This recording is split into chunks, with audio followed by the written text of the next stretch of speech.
The set of the Drew Barrymore Show buzzed with anticipation. It wasn't just any celebrity interview on the schedule. The diet was Prince Harry, Duke of Sussex.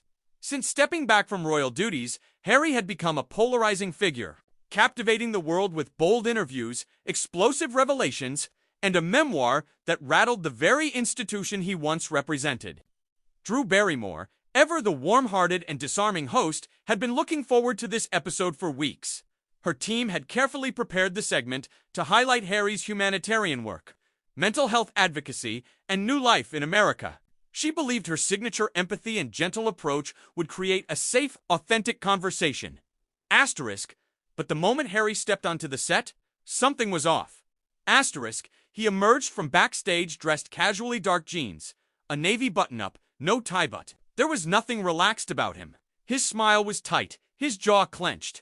He avoided eye contact with most of the crew, giving only a polite nod to Drew as she approached with her trademark enthusiasm. The audience, packed and humming with excitement, applauded wildly as he took his seat across from Drew on the pastel-colored stage. But Harry didn't play into the energy. He sat upright, hands folded tensely in his lap, his eyes scanning the room like he was anticipating a trap. Asterisk Drew, ever the professional, picked up on the tension immediately, but pushed forward with her usual charm. Asterisk Prince Harry, she beamed. Thank you for being here. It's such a privilege to have you. Asterisk, thanks for having me, Harry said curtly. It's good to be here. Asterisk, she started gently, asking about his children, his passion for nature, and his recent work with veterans. Harry responded, but his answers felt rehearsed, guarded like he was giving just enough to not seem rude, but not enough to connect. The crowd noticed. There was a strange friction between the words and the tone, like something unsaid was sitting just beneath the surface. Asterisk still, Drew remained hopeful. She had built her entire show on real, raw, emotional moments, and she believed that if she steered carefully, she could break through. Asterisk, about 10 minutes in, she took the leap. So much of your journey, she began gently, has resonated with people because of your honesty about grief, family, and finding your own voice. I think we all wonder, with all that honesty out in the world, do you ever feel it's made healing with your family harder? Asterisk, there was a long pause. Too long. Harry's expression hardened. I came here, he said slowly, to talk about the causes I care about, mental health, military support, not to rehash every tabloid headline about my family. Asterisk, Drew blinked, caught off guard. Absolutely. I respect that completely, but I think people connect with your story because of the vulnerability you've shared. It's not about gossip, it's about growth. Asterisk, Harry leaned forward, his voice low but unmistakably pointed. You say it's not about gossip, but it always circles back to the same thing, me and my family. Every outlet does it. You smile, you say it's about understanding, but it's still digging into personal wounds. The studio audience went dead quiet. Drew, visibly unsettled but composed, tried to steer the ship back. I'm sorry if it felt that way. My intention is never to make anyone uncomfortable. I just think you've opened the door with your own words, and people are genuinely moved by that. It's okay to talk about the hard parts. Asterisk, Harry shook his head. Talking about hard parts is one thing. Turning them into content is another, and I'm tired of it. Asterisk, before Drew could respond, Harry unhooked his microphone, stood up, and walked off the stage. Gasps rang out across the audience. The camera hesitated just a second too long before cutting to a panicked commercial break. Asterisk, backstage, producers scrambled while security cautiously followed Harry down the hallway. Drew sat frozen in her chair for a few moments, her eyes glazed in disbelief. The crew stood still. It was the kind of silence that only came after an emotional gut punch when something goes wrong, and nobody's sure who to blame. Asterisk, the incident was a social media explosion within minutes. A behind-the-scenes clip leaked by a crew member showed Harry storming toward the exit, muttering under his breath.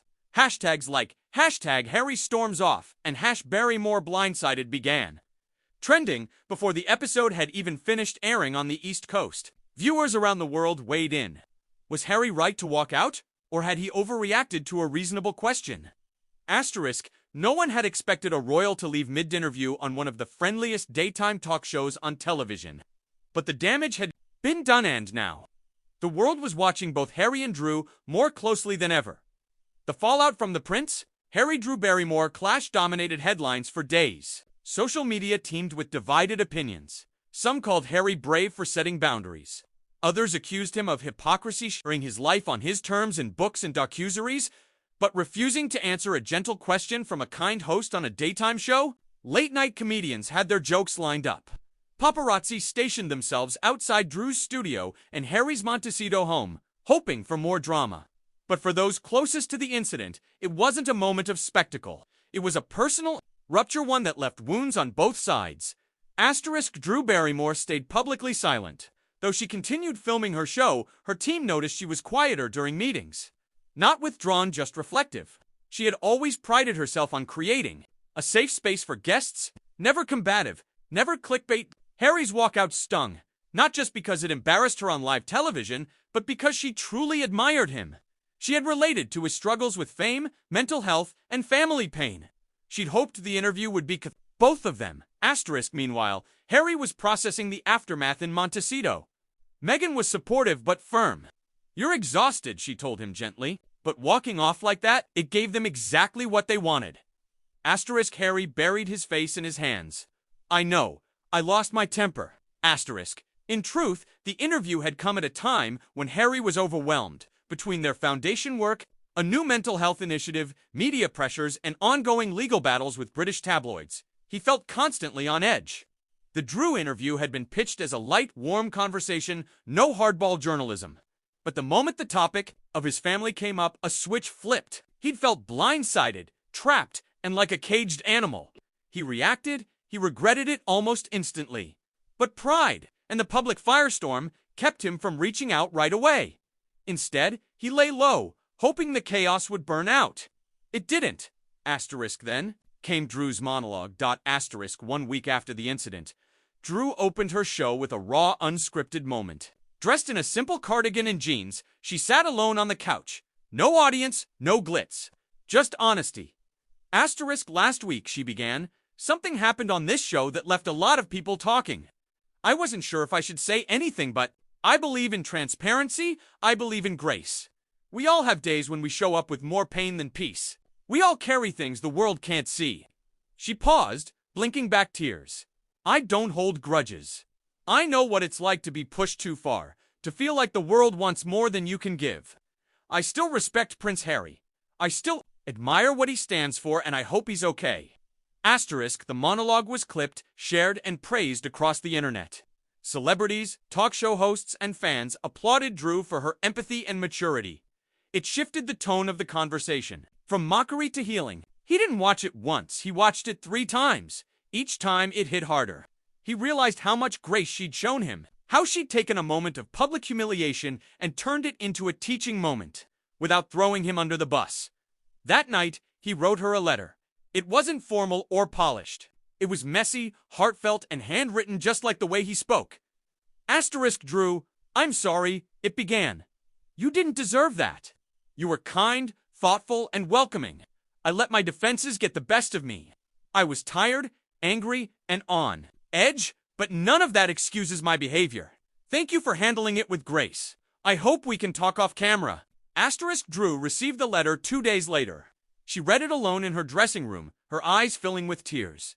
Later that week, the two connected privately via a video call. There was no press, no cameras, no production team. Just 2 people. Talking. They laughed, they cried. They apologized to each other. Drew admitted she may have misread his mood.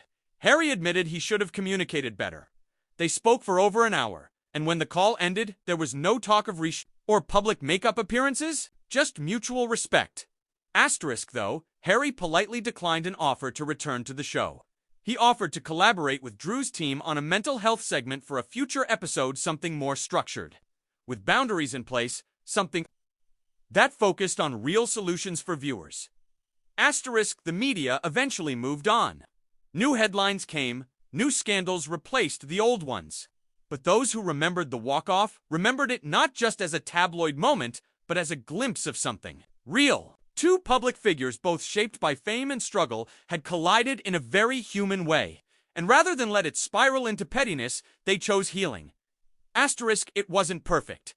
But it was real. And sometimes, in a world addicted to chaos, that's the most revolutionary thing of all.